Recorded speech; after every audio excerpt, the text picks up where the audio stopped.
അയ്യോ ശംഖു, സൂക്ഷിച്ചു വെക്കാൻ പറയൂ. സൂക്ഷിച്ച്. ഓ, എന്റെ മോളുടെ ഒരു തലയിലെഴുത്തേ. അല്ലെങ്കിൽ പിന്നെ ഈ ഏസിയും ചുമന്നോണ്ട് അവിടം വരെ പോവേണ്ട ഗതികേട് നമുക്കുണ്ടാവോ? ഇന്ന് ഞാൻ ചെന്ന് വിളിച്ചോണ്ട് വന്ന പിന്നെ ഞാൻ അങ്ങോട്ട് അവരെ അയക്കേയില്ല. അതിന്റെ ഒന്നും ആവശ്യമില്ല അമ്മേ. തന്നിഷ്ടം കാട്ടി പോയതല്ലേ, കുറച്ച് അനുഭവിക്കട്ടെ, എന്നാലേ അവള് പഠിക്കൂ. അങ്ങനെ വിചാരിക്കരുത്. നമ്മൾ കൂടെ തന്നെ ഉണ്ടെന്ന് തോന്നിയാ ചിലപ്പോ അത് അവൾക്കൊരു ആശ്വാസമാവും. പെട്ടെന്ന് തളർന്നു പോകുന്ന സ്വഭാവമൊന്നും അല്ല എന്റെ മോള്.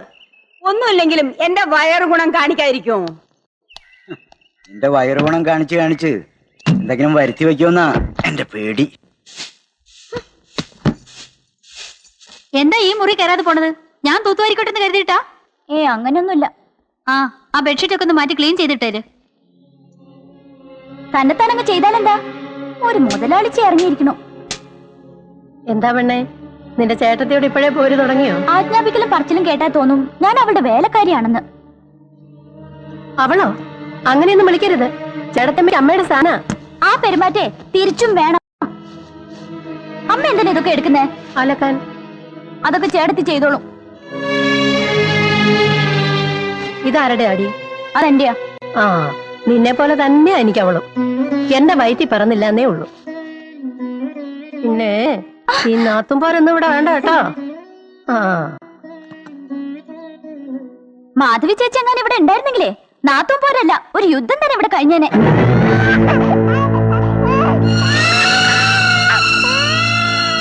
എന്താ പിന്നെയും പിണങ്ങിയാണോ പോകുന്നത്? കല്യാണത്തിന് വന്ന അമ്മായിയും മെമ്പരോളും അതേ ചക്കരെ പോലെ ആയിരുന്നല്ലോ. ആ തള്ളക്ക് വീണ്ടും ചൊറിച്ചിൽ തുടങ്ങി. എന്നാ നിനക്ക് അവിടെ വൃത്തിയായിട്ട് മാറ്റി കൊടുക്കാമായിരുന്നില്ലേ? മാന്തല്ല, ആ മോന്തിക്കൊരു തേമ്പാ കൊടുക്കേണ്ടത്. ആർക്കിട്ട് കൊടുക്കുന്ന കാര്യം ചേച്ചി പറയുന്നേ? എന്റെ അമ്മായിമ്മയില്ലേ, ആ മന്ദർ തള്ളക്കിട്ട്. അവര് നിന്റെ കല്യാണം കൂടാനൊന്നും അല്ല വന്നത്, ഇവിടുത്തെ കുറ്റവും കുറവും കണ്ടുപിടിക്കാനാ. സാമ്പാറിന് ഉപ്പ് കൂടി, പായസത്തിന് മധുരം കുറഞ്ഞു, പുളിശ്ശേരിക്ക് പുളി കൂടി, എരിശ്ശേരിക്ക് എരി കൂടി. ഓ, പിന്നെ അവരെ സിംഹാസനത്തിലെത്തി ആരും ആദരിച്ച് വണങ്ങിയില്ലെന്ന പരാതി വേറെ. എന്റെ വീട്ടുകാരെ കുറ്റം പറഞ്ഞാ എനിക്ക് സഹിക്കില്ല. സഹിക്കുന്നതിനും പൊറുക്കുന്നതിനും ഒരു പരിധിയുണ്ട്. അത് കഴിഞ്ഞാൽ എന്റെ സ്വഭാവം മാറും.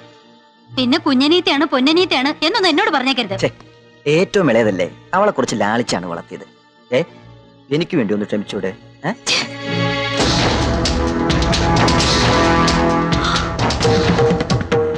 അയ്യോ, എൻ പുതിയ സാരി അത് 10,000 രൂപ വിലയുള്ളതാ. വെള്ളത്തിൽ മുക്കി കുത്തിപ്പിഴിഞ്ഞ അതിന് പണി കഴിഞ്ഞു.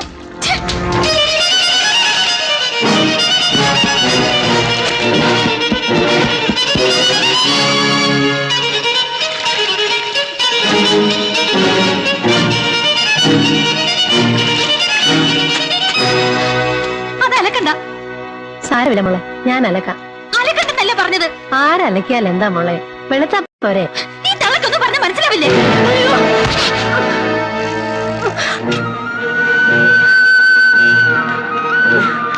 എന്തെങ്കിലും പറ്റിയോ അമ്മേ?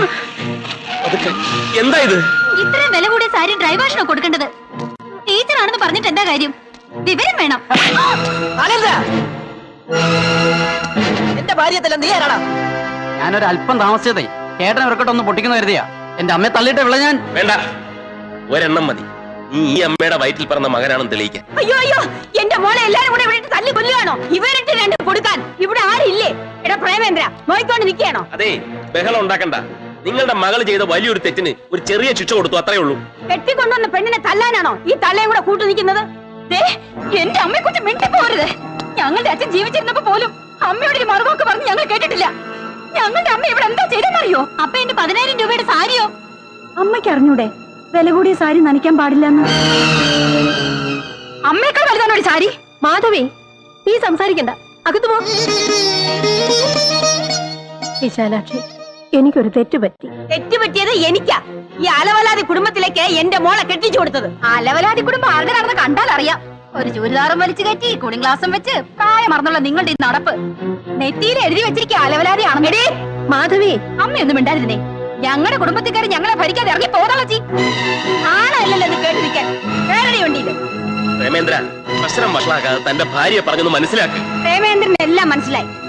നിനക്ക് ഭാര്യയോട് ജീവിക്കണമെങ്കിൽ ഞാൻ ശീതനമായിട്ട് തന്ന ആ മാരുതി കാറെടുത്ത് എന്റെ പിന്നാലെ പോരെ. കേരളീ കാറില് നീ ആലോചിക്കാൻ ഒന്നുമില്ല. ഞാൻ ഈ കുടുംബം കുളം തോണ്ടും.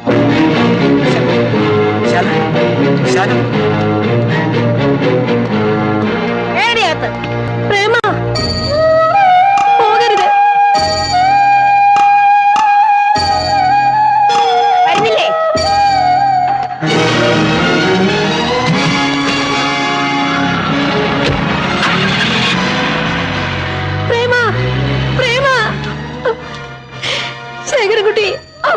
കണ്ടില്ലേ?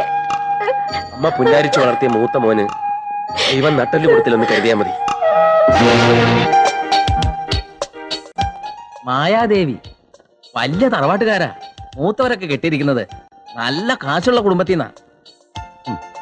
കുട്ടി കൊള്ളാം. അപ്പൊ ഇത് ആലോചിക്കാം. ഒന്നും ആലോചിക്കണ്ട. അവൻ കെട്ടേണ്ട പെണ്ണിനെയൊക്കെ ഞാൻ പണ്ടേ നിശ്ചയിച്ചിട്ടുണ്ട്. സുലോചന ഗൾഫിൽ നിന്ന് വന്നിട്ട് മതി രഘുവിന്റെ കല്യാണം. ഞാനേ എന്റെ ആങ്ങളയ്ക്ക് വാക്ക് കൊടുത്തിട്ടുള്ളതാ. ഈയിടെ നിന്റെ ആങ്ങളോട് കല്യാണത്തെ കുറിച്ച് സംസാരിച്ചപ്പോ അയാൾ പറഞ്ഞത് കുറച്ചുകൂടി കഴിയട്ടെന്നാ. അവളെ ഒരു കറവപ്പശുവായിട്ട് അവർ കണക്കാക്കിയിരിക്കുന്നത്. അവള് സമ്പാദിച്ചു കൂട്ടണ മുഴുവൻ ആർക്ക് വേണ്ടിയാ? നമ്മുടെ മോനാ. അവൾ അവിടെ രഘുന്ന് വിചാരിച്ചോണ്ടിരിക്കുക. എന്നെ പറ്റി ആരും ഒന്നും വിചാരിച്ചു എങ്ങും ഇരിക്കണ്ട. എന്റെ വാക്ക് കേൾക്കാതെ ഗൾഫിൽ പോയ അവളെയും അവളുടെ കാശും എനിക്ക് വേണ്ട. ഗൾഫിൽ വേറെ കല്യാണം കഴിച്ച് താമസിക്കുകയാണെന്ന് നാട്ടിലൊരു ശ്രുതി. നാട്ടുകാര് പലതും പറയും. ഈ നാട്ടുകാരുടെ മുന്നിൽ കൂടെ വേണ്ടേ ഞാൻ അവളെ കെട്ടിയാലും കൊണ്ട് നടക്കേണ്ടത്? അത് ശരിയാ. ഇതൊന്ന് നോക്കിയേ, നല്ല ഐശ്വര്യമുള്ള കുട്ടിയാ.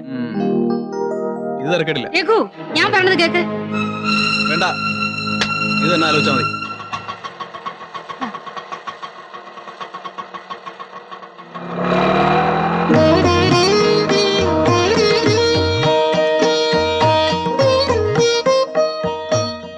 അമ്മ എന്തിനാ ഓട്ടോയിൽ വന്നത്?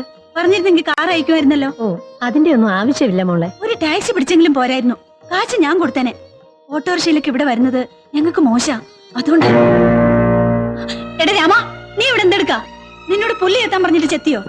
ഒന്നിനും ഒരു ഉത്തരവാദിത്വമില്ല. അമ്മ വാ. കല്യാണി, എടി കല്യാണി, എന്താടി ഇത്?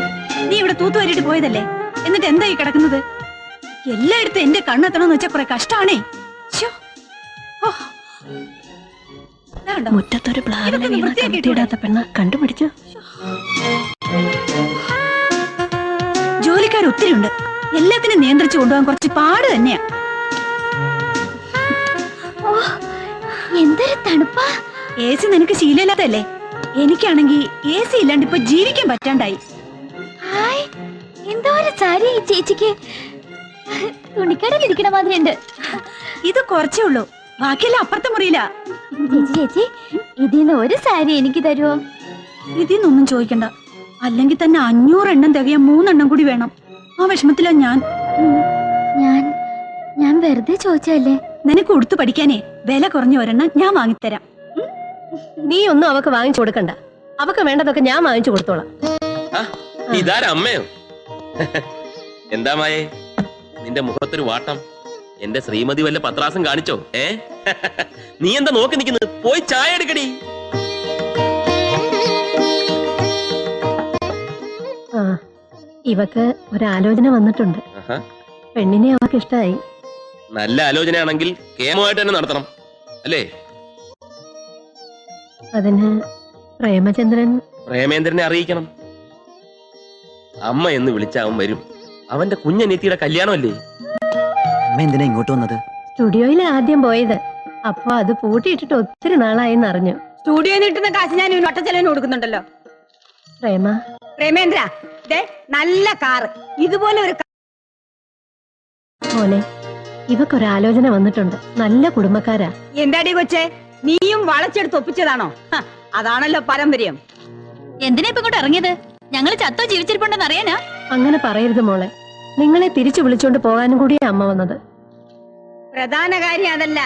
ഈ പെണ്ണിന്റെ കല്യാണ ആവശ്യം വന്നപ്പോ പ്രേമേന്ദ്രനെ വേണം. അതിനാ. അത് തന്നെ. കല്യാണ ആവശ്യമല്ല, മരണം ആയാലും ശരി. ഞങ്ങൾ ആ കുടുംബത്തിൽ കാലു കുത്തണമെങ്കിൽ എന്നെ തല്ലി ആ തിണ്ടി ഇവിടെ വന്ന് മാപ്പ് പറയണം.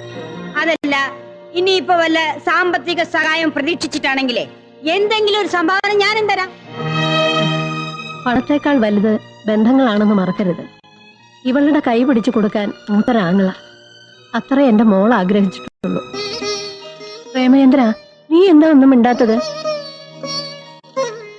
ഞാൻ വരാം. ബാലേന്ദ്രൻ വന്ന് ഇവളോട് മാപ്പ് പറയട്ടെ. ചേട്ടത്തി നമ്മുടെ അമ്മയെ തള്ളിയിട്ടത് തെറ്റല്ല അല്ലേ? എന്റെ ബാലേട്ടനൊരു അബദ്ധം പറ്റി.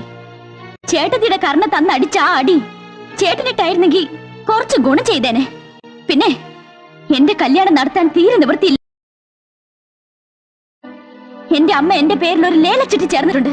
അത് വിളിച്ചെടുക്കും, കല്യാണം അന്തസ്സായിട്ട് നടത്തുകയും ചെയ്യും. പിന്നെ നിങ്ങളൊക്കെ കല്യാണത്തിന് പങ്കെടുത്തില്ല എന്ന് കരുതി എന്റെ കല്യാണം എങ്ങാനും മുടങ്ങി ഞാനൊരു കെട്ടാ പെണ്ണായിട്ട് നിന്ന് പോയാ അങ്ങ് നിക്കട്ടെ. എന്നാണ് ശാരദ ടീച്ചറുടെ ഇളയ മോളാണെന്നുള്ള അഭിമാനത്തോടെ തന്നെ ആ വീട്ടിൽ ഞാൻ എന്നും കഴിഞ്ഞോളാം. വാ അമ്മേ.